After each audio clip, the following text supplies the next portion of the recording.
هوا داره کم کم سرد میشه، فصل پاییزم هستش. آش خوشمزه میچسبه. آش جو میخوام براتون درست کنم. سبزی آش: جو، برنج، نخود و لوبیا چیتی، پیاز، سیر، نعنا، کشک. سبزی آشمون که شامل تره و جعفری و گشنیز و اسفناج هستش. ما جو رو 2 ساعت خیس میکنیم، برنج رو 1 ساعت خیس میکنیم، نخود رو با لوبیا چیتی رو 24 ساعت خیس میکنیم، بعد میذاریم با آب هم اندازه خودش پخته بشه. ما جو رو که خیس کردیم یا با بلندر یا چرخگوش یا به این وسیله دستگاه یک مقدار جومون رو باید ما چرخ کنیم. من تو این دستگاه ریختم. بچه من اومدم با این آسیاب بکنم، نشدش. اومدم مولینکس آوردم، با مولینکس دارم انجام میدم. مولینکس سریع انجام شدش. ببینید جوها همه آسیاب شد. برنج بهتره نیم دونه باشه. مال من نیم دونه نبود، با اینکه خیس کردم یه دور کم توی مولینکس آسیابش میکنم، خیلی کم. خب بچه من اینقدر کم 1 دور زدم. اگه برنج نیم دونه دارید که نیم دونه استفاده کنید. خب اینم میریزم کناره. من جو با برنج رو داخل قابلمه میریزم. خب من آب به اندازه کافی میریزم داخل این، میذارم رو حرارت متوسط، اصلا هم نمیزنم.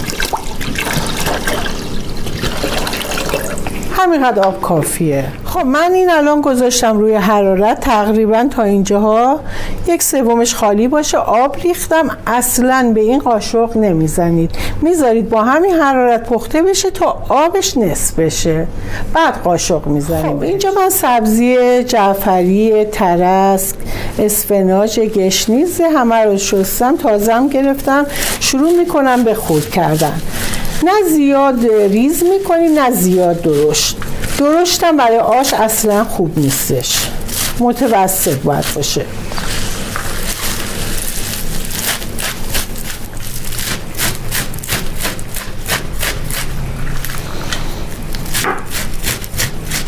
من برای این آش پیاز نگینی لازم دارم. روغن رو گذاشتم داغ شد، الان میریزم داخل این.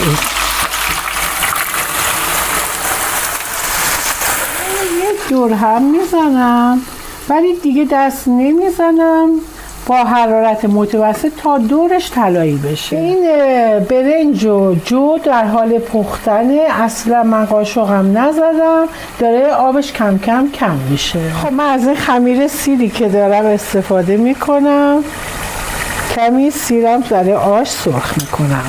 این زرجوره داخل سیر ریختم، سیر رو کمی تفت میدیم دیگه آماده. خب الان این جو ما با برنج ما تقریبا پخته شده، آبش هم به نصف رسیده. من این رویاش که لایه بسته اینا رو برمیدارم،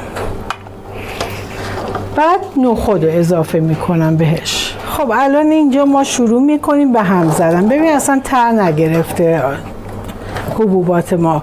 بعد من نخود و لوبیا چیتی رو قاطی میکنم، میذارم دوباره به جوش بیاد.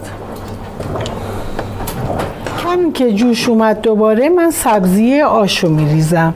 سبزی رو زیاد درشت خورد نکنید که موقع خوردن اذیت نشن، مثلا کسایی که آش میخورن. شروع میکنم به هم زدن دیگه. اینجا هم زدن رو ما مرتب ادامه میدیم. اگرم آبش کم بود من آب جوشیده داغ درست کردم، روش آب جوشیده داغ میریزم.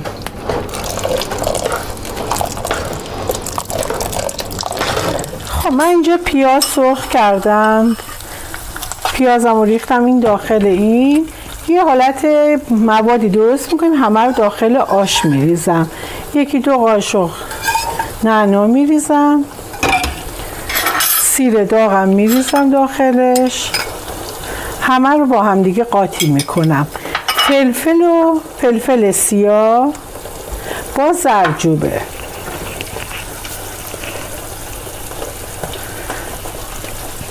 تا وقتی هم میذاریم که بوی خامی زرجوبه از بین بره. همه رو بعدا داخل آش میریزیم. ما آش رو مرتب به هم زدن ادامه میدیم. بعد این موادی که پیاز و سیر و نعنا و زردچوبه و فلفل رو که با هم قاطی کردم تفتش دادم اضافه میکنیم به مواد آشمون. نصفش رو اضافه میکنیم. شروع میکنیم دیگه مرتب بالا سر آشمون وای میسیم، مرتب هم میزنیم.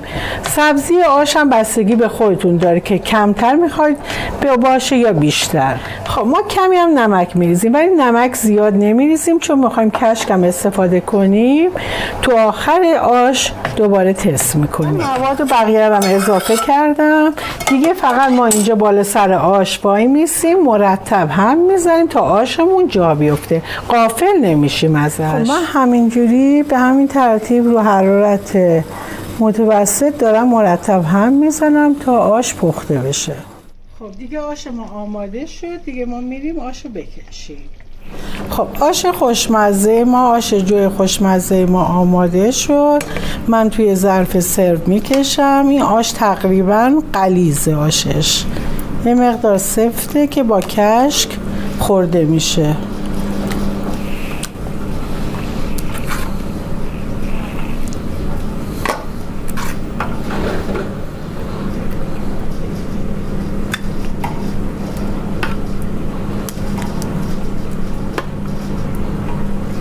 یه مقدار ما کشک میریزیم تو آشمون چون آش با کشک خورده میشه.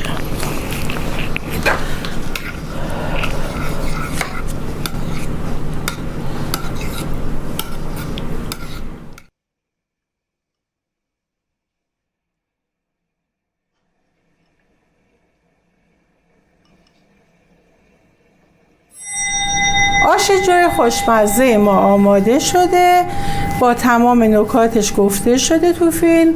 مرسی از اینکه همراه من بودید.